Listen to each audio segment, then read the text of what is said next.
Hello, good morning guys. এবার আজকে দেখাবো আমি এই যে ক্যানে পানি কি করে নিয়ে আসছে। এনে মোটামুটি 140 দিলে পানি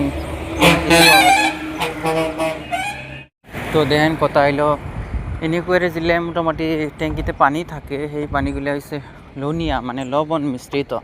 তো এই পানিগুলো আমরা খাবার পাই না।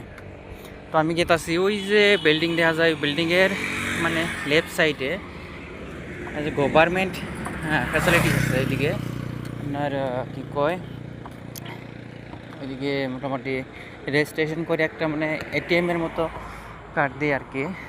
ওই কার্ড দিয়ে মোটামুটি আমরা পানি নিয়ে আসি। আর ওই দেখেন গাইস, আমি সুইপটাই করে দিছি। সুইপ করার জন্য এখানে কি দিচ্ছে, পানি হাই স্টার্ট করে দিচ্ছে। ঠিক আছে, দেখেন একদিন পানি লোড হয়ে গেছে মোটামুটি। দেখেন কীভাবে লোড হইতেছে। দেখেন এমনি করে এইদিকে বহুত বস্তু আছে। এইটা হলো সরকারি ফ্যাসিলিটিস।